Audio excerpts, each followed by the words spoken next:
అతడో navy ఉద్యోగి. భార్య ప్రసవం కోసం పుట్టింటికి వెళ్ళింది. స్నేహితురాలిని ఫ్లాట్కు పిలిపించుకున్నాడు. ఆమెను అత్యంత పాశవికంగా హత్య చేసి పోలీస్ స్టేషన్లో లొంగిపోయాడు. అతడి ఫ్లాట్కు వెళ్లి చూసిన పోలీసులను అక్కడి సన్నివేశాలు షాక్కు గురి చేశాయి. విశాఖలో జరిగిన ఈ అమానుష ఘటన గగురుపాటుకు గురి చేస్తోంది.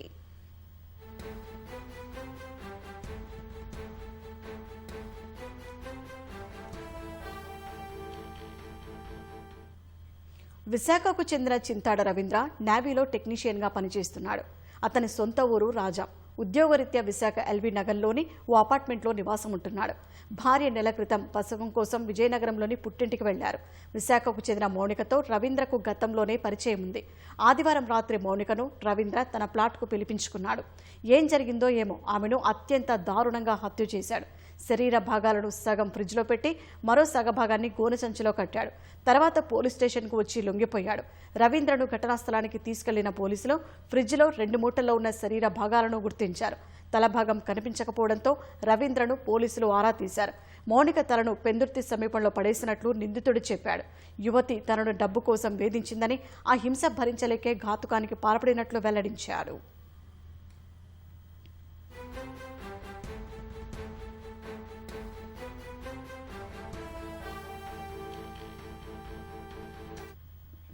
మౌనిక హత్య కేసును పోలీసులు దర్యాప్తు చేస్తున్నారు. ఓ డేటింగ్ యాప్లో రవీంద్రకు మౌనిక పరిచయమైనట్లు గుర్తించారు. ఇప్పటి వరకు 3.5 లక్షల రూపాయలు మౌనికకు ఇచ్చినట్లు రవీంద్ర పోలీసులకు తెలిపాడు. ఉద్యోగ ఐడి కార్డు కూడా తీసుకుని మౌనిక తనను డబ్బు డిమాండ్ చేసినట్లు ఫిర్యాదులో పేర్కొన్నాడు. ఆదివారం మధ్యాహ్నం 1 గంటకు విశాఖ ఎల్వీ నగర్లోని కీర్తి అపార్ట్మెంట్కు మౌనిక వచ్చారు. ప్లాట్కు వచ్చిన కాసేపటికే రవీంద్ర మౌనిక మధ్య ఘర్షణ మొదలైంది. గొడవ తర్వాతే హత్య జరిగినట్లు పోలీసుల ప్రాథమిక విచారణలో వెల్లడైంది.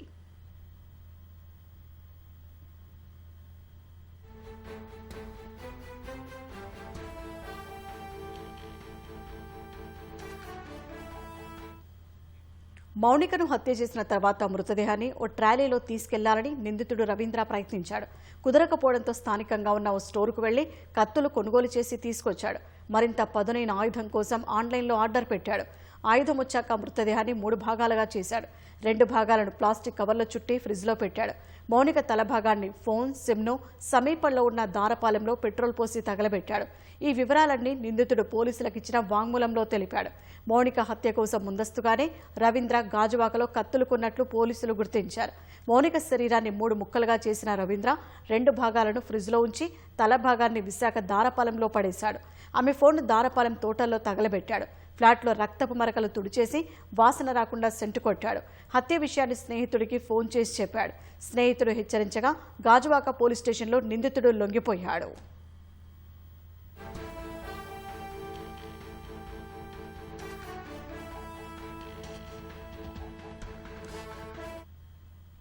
మృతురాలి మౌనిక ఓ సెంట్రల్ బ్యాంక్లో ఉద్యోగిని అని తెలిసింది. మృతురాలి తండ్రిని గాజువాక పోలీసులు స్టేషన్కు పిలిపించి విచారించారు. కుమార్తె మృతి పట్ల ఆమె తల్లిదండ్రులు తీవ్ర ఆవేదన వ్యక్తం చేస్తున్నారు.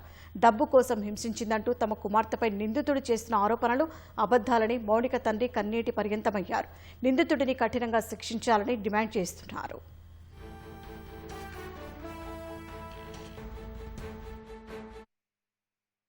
అమ్మాయి నిన్న 10:30కి వెళ్ళింది సార్, ఈవెంట్కి వెళ్తానని. ఆల్రెడీ అమ్మాయి జాబ్ చేస్తుంది Punjab national bank part time. అయితే ఇక ఈవెంట్ కూడా చేస్తుంటుంది సెలవుల టైంలో. నేను 10:30కి వెళ్ళింది, ఈవెంట్కి వెళ్తాను అని చెప్పింది. అయితే 11:30 ఆ టైంలో మేము ఫోన్ చేసాం. అమ్మాయి ఇక రింగ్ అయింది కానీ ఎత్తలేదు. అయితే ఈవెంట్లో బిజీలో ఉందేమో అనుకున్నాం. అయితే రాత్రి అయినా రాలేదు. రాత్రి రాకపోతే అప్పుడు మేము కంగారు పడి తిరిగి అన్ని దగ్గర తిరిగాం. అయితే అంతా తిరిగి లాస్ట్కి అయితే ఉదయం ఇక ఆ ఈవెంట్లో కూడా ఉండిపోయింది అనుకున్నాం.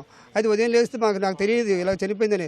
ఆ 7 గంటలకి రోలేదో ఇక మా పాపలు చెప్పారు, పెద్ద పాప ఇలాగ చనిపోయింది రాని అనేది. ఏంటమ్మా చనిపోయింది నా కూతురు అని. ఏంటి ఎందుకంటే మా పాప ఉద్యోగం ఎవరి డబ్బులు ఆశించదు వాడు. ఎందుకంటే ఆ అమ్మాయి వాడు ఏదో డబ్బుల కోసం వచ్చింది అలా చెప్పాడు. ఎందుకంటే అమ్మాయికి పెళ్లి సంబంధం అయ్యింది, ఇంకా పెళ్ళి అవుతుంది. అలాగే పెళ్ళికి వీటితో సంబంధం వీళ్ళు లవ్ అయితే అమ్మాయి గవర్నమెంట్ నా మాట అయినా అవసరం లేదు. ఎందుకంటే గవర్నమెంట్ కానీ అడిగాను ఆల్రెడీ ఎవరైనా లవ్ ఉందమ్మా అంటే అలాంటి లేవు డాడీ తప్పు అది మనకు అనకండి అని బాధపడింది. అది అలాంటిదేమో మా పాప ఆడేదో ఎలాగ రప్పించి ట్రాప్ చేశాడు. అవి వంచి మా అమ్మాయిని రూమ్ తీసుకెళ్ళి అమ్మాయి అలాంటి విషయాలు ఒప్పుకోకపోవడంతో ఆడ బయటకు వస్తే ఆడి ఉద్యోగం పోతుంది, ఈ బయట చెప్పేస్తుంది, పోలీసులు చెప్పేస్తుంది అని ఉంటుంది. దాంతో వాడు ఏం చేశాడు, ఇక అమ్మాయిని చంపేశాడు. చంపేసి మామూలుగా చంపాడు. మరి చంపడం ఎందుకు ఏమనిపిస్తుంది? నేను గుండె నొప్పి చావాలనిపిస్తుంది. నా కూతురు అనేది ఇంకెవరిని వదిలేదు. నా కూతురు చూసుకుని హాయిగా డాడీ డ్యూటీకి వెళ్తాను అనేది. రేపు మా అల్లుడు ఆ కూతురుతో పిల్లలతో సహాయం సరదాగా ఉంటే అదే కదా మా లాస్ట్ టైము. ఇక మా వయసు కూడా అయిపోతుంది. అసలు రవీంద్ర అంటే ఎవరో తెలియదు బాబు. మాకు తెలియదు, మా పాపకి తెలియదు. ఇది ఎలా జరిగిందో మాకు తెలియదు. మా అమ్మ ఎవరితో లవ్లు అయ్యని చెప్పదు, ఫోన్లు చేయదు, ఎవరితో లవ్ చేయదు. మా పాపను అరగతన మరొక తల్లిదండ్రులకి ఏ పాపకి అమ్మాయికి జరగకూడదు. అమ్మాయి పరంగా చెప్పాలంటే చాలా పద్ధతిగల అమ్మాయినండి. ఎందుకంటే ఆవిడ సమయం వచ్చేసరికి కాలేజీకి అయితే కాలేజు, డ్యూటీకి అయితే డ్యూటీ, తన పని తను స్వయంగా చేసుకొని స్వయంగా బతికేవాళ్ళే. అయితే కుటుంబం పరంగా చూసుకున్నా కూడా వాళ్ళు పేదవాళ్ళే. ఇప్పటికీ కొద్దిగా ఏదో నిలదొక్కుని అందరూ కూడా ఏదో ఒక ఉద్యోగం చేసుకొని కుటుంబాన్ని నెట్టుకొస్తున్నారు. ఇటువంటి సమయాల్లో ఇలాగా వార్తలు రావడం ఏంటంటే మాకు కూడా తీరని లోటుగానే ఉంది. అరే ఈ అమ్మాయే కాదా అని ఒక ఆలోచనకు వచ్చే సమయానికే మాకే గుండెలు దడగా అయిపోయింది.